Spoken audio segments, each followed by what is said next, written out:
안녕하세요. 델리샵입니다. 만약 우리 몸속에 염증이라는 불길이 번져서 여기저기 통증과 붓기를 일으킨다면 그 불을 꺼줄 소방수가 필요할 것입니다. 오늘 소개해드릴 성분인 프레드니솔론은 바로 그런 소방수와 같은 역할을 하는 성분입니다. 지금부터 이 약의 작용 원리, 복용법과 주의사항, 그리고 부작용까지 하나씩 살펴보겠습니다. 본 영상은 학술 논문과 의료 가이드라인 등 공개된 자료를 바탕으로 제작된 교육 목적의 정보 콘텐츠입니다. 이는 전문적인 진단이나 처방을 대체할 수 없으며 특정 제품의 판매 유도나 복용 권고를 목적으로 하지 않습니다. 프레드니솔론은 강력한 스테로이드제로 세포 속으로 들어가서 글루코코르티코이드 수용체와 결합합니다. 이 결합체는 세포 핵 속에서 유전자의 발현을 조절합니다. 염증을 유발하는 단백질의 생성을 억제하고 반대로 이를 억제하는 단백질의 생성을 촉진하는 방향으로 작용하죠. 그 결과 염증을 일으키는 물질인 사이토카인, 인터루킨, 프로스타글란딘이 줄어들고 면역세포들의 과도한 반응도 차분히 가라앉게 됩니다. 또한 혈관을 안정시켜 붓기와 발적을 완화시키고 알레르기 반응까지 진정시키는 효과를 보여줍니다.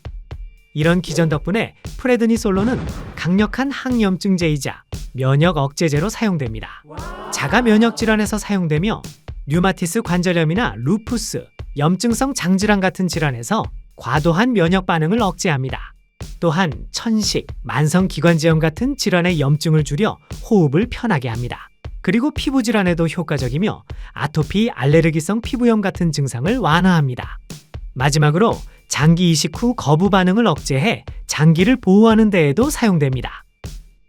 여기에 더해 프레드니솔론은 몇 가지 부수적인 효능도 보고된 바 있습니다. 특정 빈혈이나 혈소판 감소증 같은 혈액질환 치료에 사용되며 다발성 경화증의 급성 악화 시 증상 완화에 사용됩니다. 또한 일부 백혈병이나 림프종에서 항암제와 함께 사용되며 종양 관련 염증 반응을 억제합니다. 몸속 염증을 가라앉히는 것에 그치지 않고 면역과 염증이 연관된 다양한 질환에서 광범위하게 활용된다는 점이 프레드니솔론의 또 다른 장점입니다. 프레드니솔론의 대표적인 부작용으로는 골다공증이 나타날 수 있습니다. 그래서 뼈의 밀도가 감소할 수 있기 때문에 칼슘, 비타민 D를 함께 섭취하는 것이 예방에 도움이 됩니다. 이 두 가지는 뼈의 건강을 지켜주고 골다공증을 예방하는 든든한 지원군이 되어줍니다. 오메가3 지방산 또한 기억해두면 좋은 성분입니다. 흔히 생선기름이라고 불리는 성분인데요. 자체적으로도 항염작용을 보완해주는 보조적인 역할을 합니다. 반면 함께 복용 시 주의가 필요한 성분도 있습니다.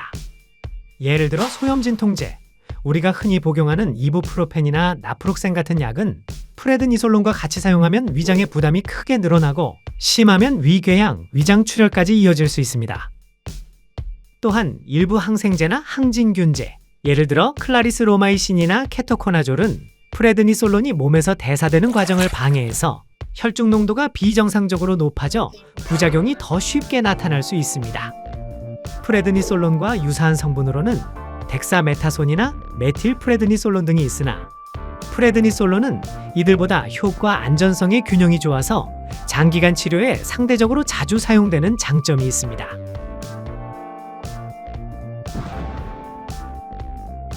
프레드니솔론은 의사 처방에 따라 복용해야 하며 용량은 고정된 것이 아니라 질환의 상태와 환자의 나이, 체중에 따라 달라집니다.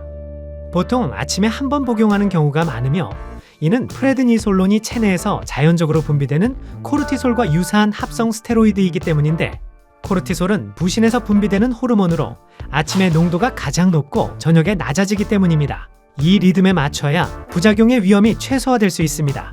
가벼운 염증 반응에는 평균적으로 5에서 15mg을 복용하며 류마티스 관절염이나 자가 면역 질환에는 일반적으로 10에서 20mg 정도가 사용되고 상태에 따라 점차 조절합니다. 급성 천식 발작이나 알레르기 반응 시에는 단기간 30에서 60mg 정도의 고용량이 처방되기도 합니다. 중증 질환인 루푸스나 장기 이식 후 면역 억제 등에는 60mg 이상이 복용 권장되는 경우도 있습니다.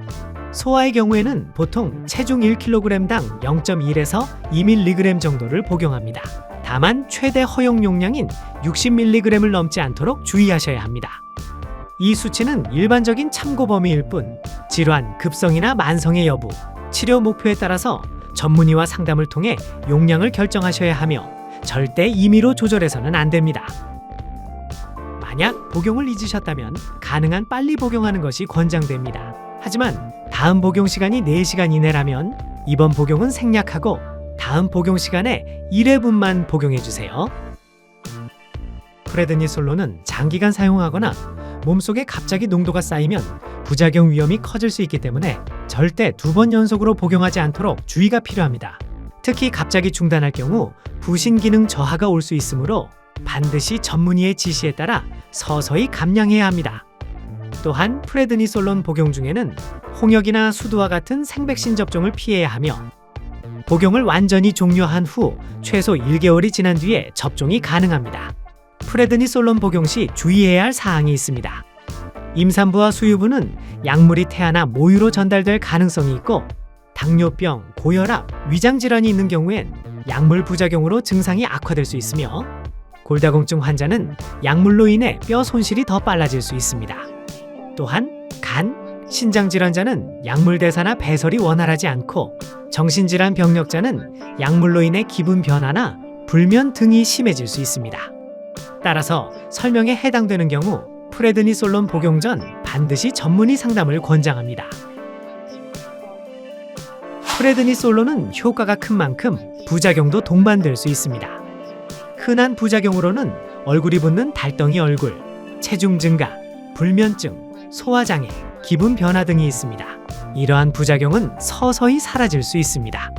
심각한 부작용으로는 고혈압, 당뇨병 악화, 골다공증, 성장지연, 감염에 쉽게 걸릴 수 있고 장기 복용 시에는 부신 기능이 억제될 수 있습니다.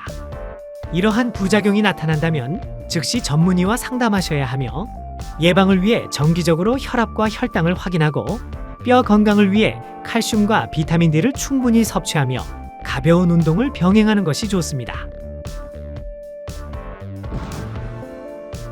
정리하자면 프레드니솔론은 염증과 면역 반응을 효과적으로 조절해주는 성분입니다. 올바르게 사용하면 천식, 자가 면역 질환, 각종 염증성 질환에서 큰 도움을 받을 수 있지만 잘못 사용하면 심각한 부작용이 동반될 수 있습니다. 결국 프레드니솔론은 불을 끄는 소방수와 같은데 불길은 빠르게 진압하지만 필요 이상으로 사용 시 주변 조직까지 영향을 줄 수 있어 조심스럽게 사용하도록 주의해야 합니다. 감사합니다.